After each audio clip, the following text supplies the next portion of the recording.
Hey, and welcome to the Collective VC podcast. The following conversation is with Bruna Alessandri Bonetti. She's a VC based in Berlin, and yeah, it's a great conversation, so I hope you guys enjoy.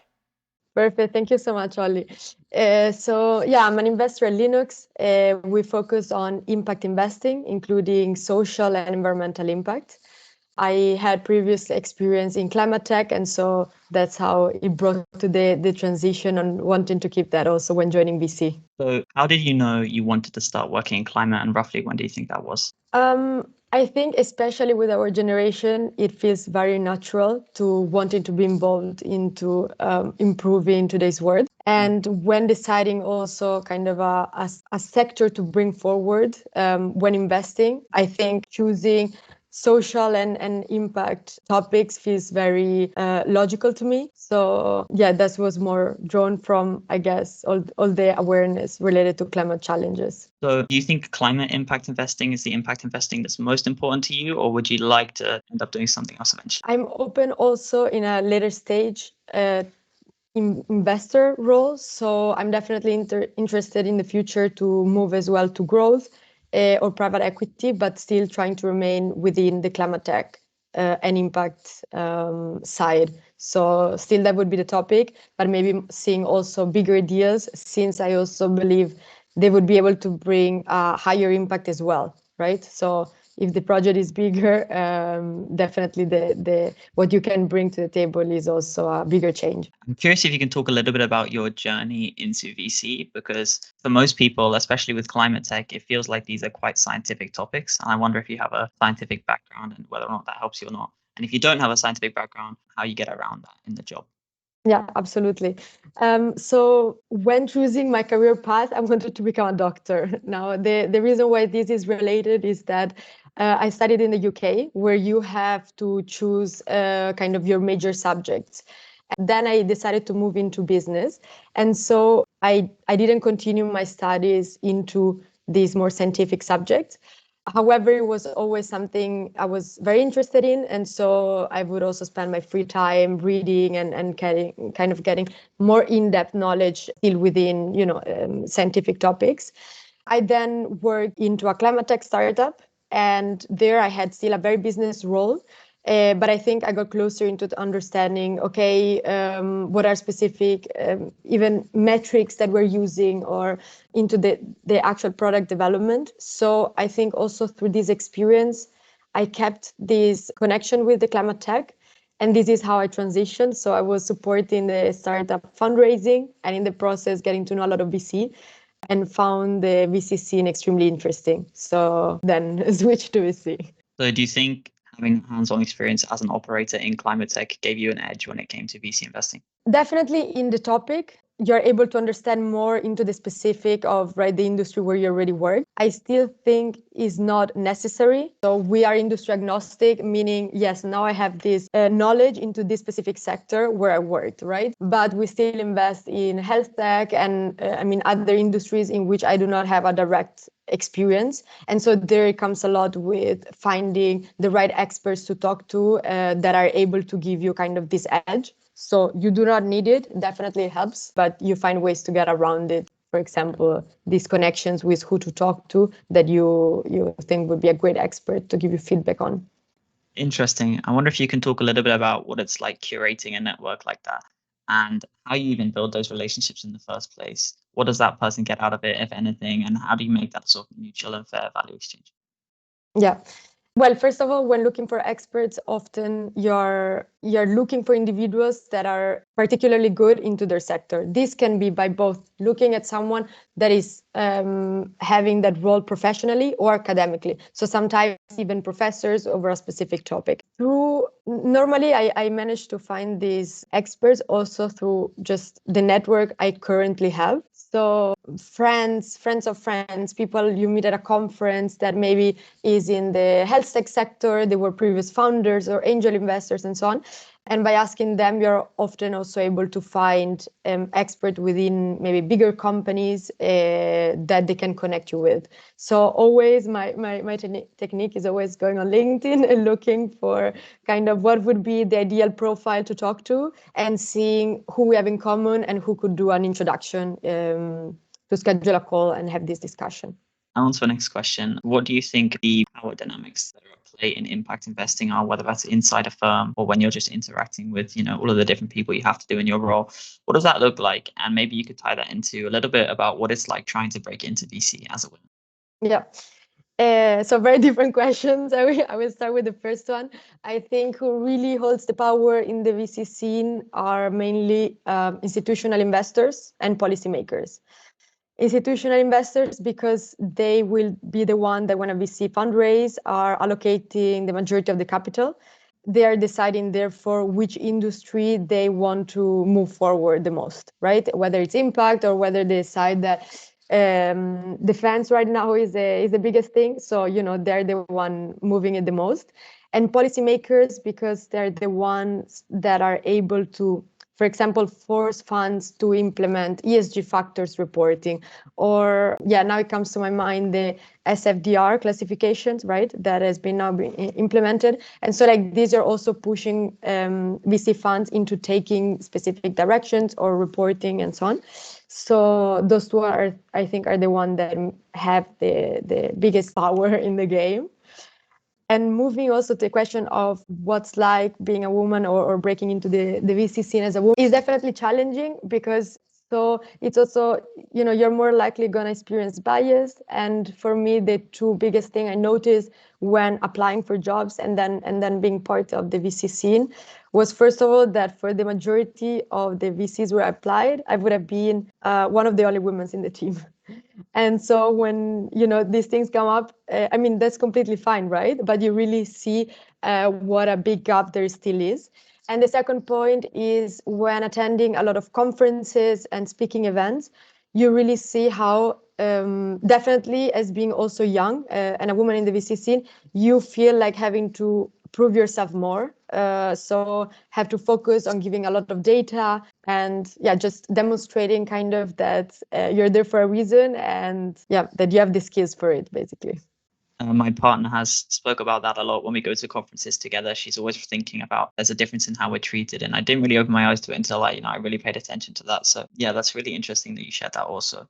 So given that, what do you think everyone else who's in the VC scene should be really thinking about how to eliminate bias or these sort of internalized assumptions about how we think and treat different people and have different expectations? Well, I think, for example, these challenges you brought up of women in the VC scene as investor also leads a lot to then the bias that are related to women fundraising, right? Women as founders. And so the two main things I see to improve the situation would be, on one hand, to have more female investors, because these will also solve the challenge of female founders not getting a lot of funding allocated because of all this bias, right? Femtech being really behind compared to other type of technologies. So definitely increasing hire of female investors. And on the others, give a lot of support or maybe framework for potential female founders. So on the other side as well, how can we increase that? So these, I think, are the two main points I would like to focus on. So in terms of bridging the divide in terms of who gets the most investment, is that a matter of making sure you take the same amount of meetings with, female and male founders, or explicitly making sure that there are more opportunities available just to boost the amount of female founders in the first place? I think both, definitely. So as a VC, sometimes it's hard to provide everything. So provide maybe the framework. So it's still something where I think from maybe institutions would be great also to see some more support and knowledge. And I think it's something that is improving constantly, especially through creating a lot of female founders events and communities where they're able to share challenges and see, maybe also as a mother, how to tackle specific challenges, right? How can you grow your company and take care of your family? So finding suggestions and inputs into successful founders. And so that's also something which at Leanox right now we are also trying to bridge a lot and connect successful female founders which already exit with current female founders that are trying to boost and develop their startup. And so being able to see and learn from each other. And I'm curious, do you think it's a matter of interest, or that the interest is there, it's just a matter of active participation and giving the opportunities and the tools that are required to participate at the same level? Well, I think there's definitely the interest of female founders to join, and to a lot of events where I go and talk and discuss with female founders kind of what are the challenges they're facing today or that they face when entering the industry. A lot of times is not knowing how to start in the first place, or who could they talk to discuss, I don't know, business model, or in case they have a more technical background, from who could they get the business knowledge? And I think that's something that can be improved through these communities that are being created. I wondered if you have any specific advice based off your own experiences that doesn't really relate to just all young people in general, but is particularly useful for young women. Yeah. I would say two key points. Definitely the first one being consider not only what you want to do, but where you want to do it. So a firm, a VC firm, and I think a company in general, whenever you're joining, a new working place, that reflects your values, your aspirations, and the ways things are done.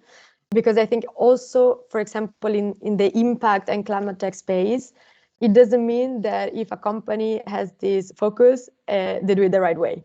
So really question whether, aside from what you're doing, whether those are the people you want to identify yourself with, and those reflect what you want to get out of it. So that would be kind of first point to consider. And then I think the fact that sometimes you might feel out of place because you're the only woman in the room. And that doesn't mean you shouldn't go for it, or that doesn't mean that you will not succeed. It's going to be more challenging maybe, but that's exactly what I feel a lot of female founders develop, which then will make you stronger than the rest. So be proud to be the only woman in the room, and I'm sure that if you put effort and you have great results, you will succeed no matter what. I love that. Be proud and speak up too, because your voice is just equally as important as everyone else there. Absolutely. The next question is, what has been your proudest achievement in your role so far?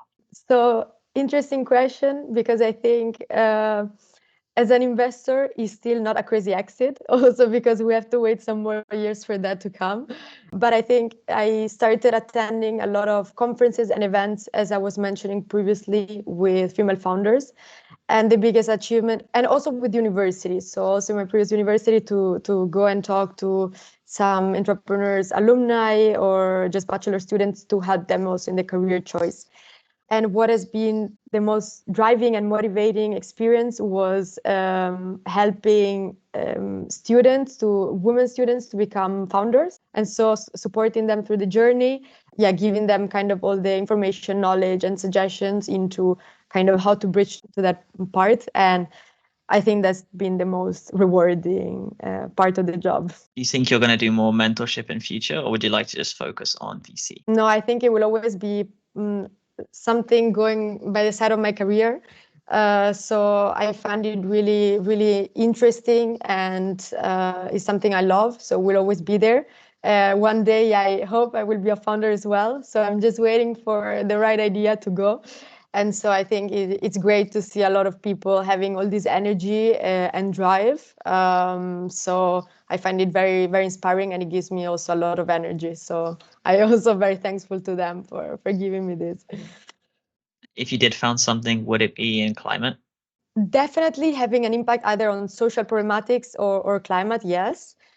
So there, since I feel I am more like the business person, I'm trying to find my tech-focused co-founder that can bring that experience, and maybe I can support more in go-to-market and fundraising. So yeah, that would be the objective, but let's see, of course. And that makes sense. It's always about finding a good co-founder who can have complementary skills. Yeah. What do you think one of the biggest myths about climate and climate tech is as a sector? I think is the fact that climate tech or climate investments and looking for return is not aligned. So the majority of the time, I feel the impact idea gives more the perception of philanthropic investments, which is really not the case. So of course you can also have that, but having kind of a focus on impact just means that you will still absolutely focus on the return. And as an impact VC, we expect, or our LPs expect exactly the same return that another VC fund would provide. The idea is just to focus and making sure that the companies you're investing in do have this impact inherited in the solution at its core. So this is one of the characteristics. As for another VC, could be a geography, So at the end of the day, yes, you can invest in impact VC and have as high return. And do you ever see that in your communications with founders? Is that they feel like they have something extra to prove because they're an impact startup? They're really trying to explain the fact that they are also making money. And do you think there's a bit of divide in the communications there? Is it really clear across the industry that everyone's there to make money, or are there some people who feel like they might be having to make a sacrifice? To be honest, no. So I really feel that also when it comes to founders applying that they have kind of an impact focus, I feel nowadays it is a benefit, right? Because also whether you are a VC focusing on, for example, climate tech or not, if it's a cool startup, you're going to invest and it will always be an added point, even for a VC that does not have this focus, right?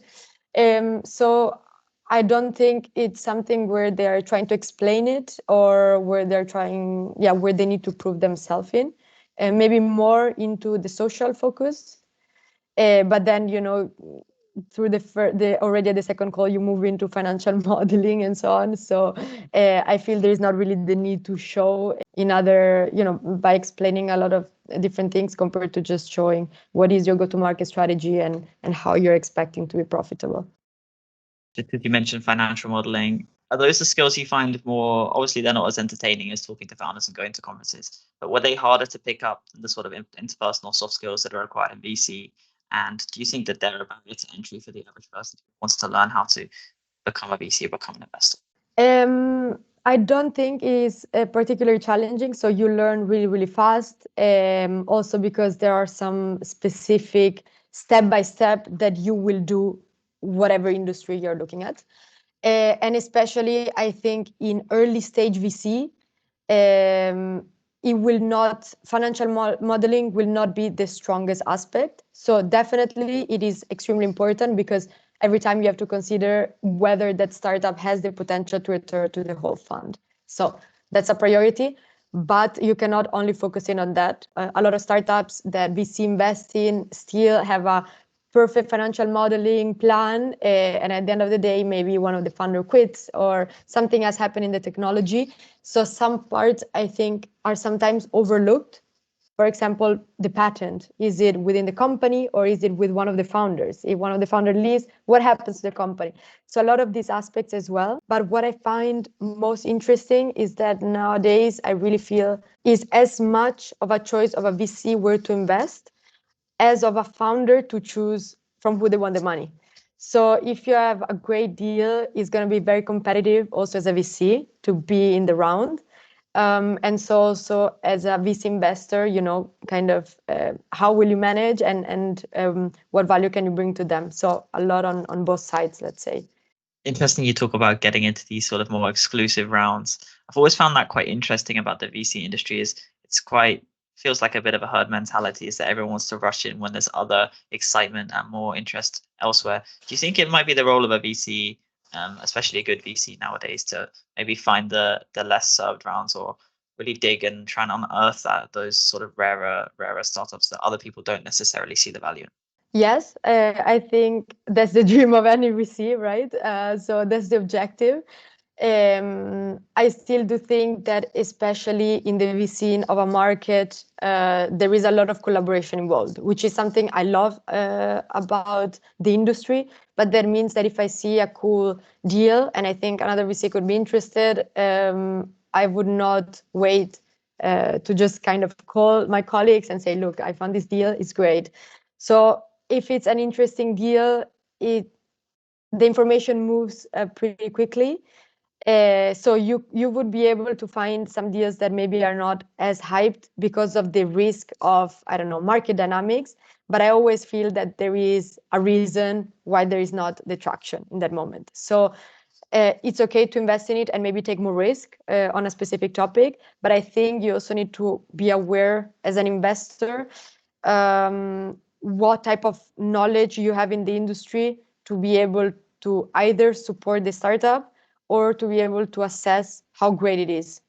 So for us, investing, for example, in climate tech or med tech sector, we will always need kind of feedback from industry experts that are very positive in order to invest, because we would not be able, right, ourselves to, in the case, say, well, because of this particular construction of the product, you would succeed. So, I mean, that's the dream, but I find it very challenging. I guess as a final question, if there's one question that you'd like to ask our next guest, whoever they may be, yeah, feel free to ask it away and we'll ask in our next episode. Absolutely. So I think my question would be more related to in the VC strategies or tools that you believe are most effective to measure the impact of an investment beyond just the financial return. Yeah, measurability is so crucial. I'm excited to hear that answer. I'll try and get somebody who's quick Same. to So answer it. let Yeah, me know. yeah.